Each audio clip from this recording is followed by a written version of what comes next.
Idea number 3, 9,000 रुपये से कपड़ों का छोटा बिजनेस। अगर आपके पास सिर्फ 10,000 रुपये हैं, तो क्या आप इससे एक छोटा क्लोथिंग बिजनेस शुरू कर सकते हो?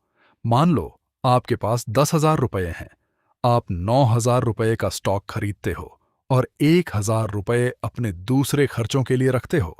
अब अगला सवाल, स्टॉक खरीदोगे कहां से?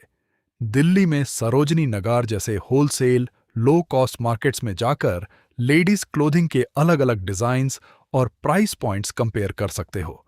स्टेप 1, 9,000 रुपये का स्टॉक मान लो। आपको कुछ टी शर्ट्स, टॉप्स या दूसरे अफोर्डेबल विमेन्स क्लोथिंग पीसेस मिलते हैं। आपका टारगेट होना चाहिए कम कीमत में ऐसा माल खरीदना जिसे देखकर कस्टमर को लगे ये तो अच्छे डील में मिल रहा है। लेकिन सिर्फ सस्ता माल मत उठाना। पहले 2 से 3 डिजाइन्स लेकर देखो कि किसकी डिमांड है, क्योंकि बिजनेस में सबसे खराब चीज है सस्ता स्टॉक खरीदकर भी उसे बेच ना पाना। स्टेप 2, कस्टमर कहां मिलेगा? अब आपको दुकान खोलने की जरूरत नहीं है। आप किसी कॉलेज एरिया, मार्केट या बिजी लोकेशन के आसपास कस्टमर डिमांड टेस्ट कर सकते हो। लेकिन स्ट्रीट वेंडिंग के लिए लोकल रूल्स और परमिशन का ध्यान रखना जरूरी है। मान लो आपने कोई टी शर्ट 100 रुपये में खरीदी।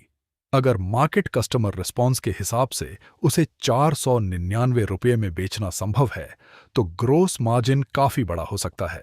लेकिन ध्यान रहे, हर 100 रुपये वाली टी शर्ट 500 रुपये में नहीं बिकेगी। Product plus quality plus presentation plus location plus customer demand सब मैटर करता है।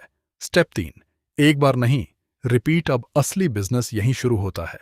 मान लो आपने 50 पीसेस खरीदे, आपने उनमें से ज्यादातर बेच दिए। अब क्या करना है?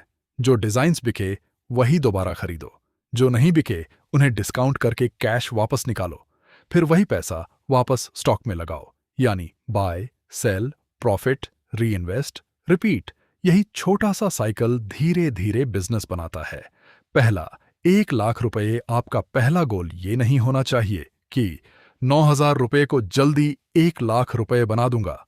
गोल होना चाहिए मैं ऐसा प्रोडक्ट खोजूंगा जिसे लोग बार बार खरीदना चाहते हैं।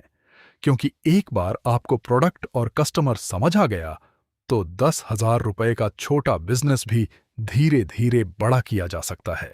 और यही पहले 1,00,000 रुपये की असली सीख है। पहला लाख सिर्फ कमाई नहीं है, पहला लाख ये प्रूफ है कि आप किसी प्रोडक्ट को खरीदकर, बेचकर और प्रॉफिट को री इन्वेस्ट करके पैसा बना सकते हो। और अगर पहला लाख बनाना है तो शॉर्टकट मत ढूंढो, एक छोटा मॉडल ढूंढो जिसे आप बार बार रिपीट कर सको।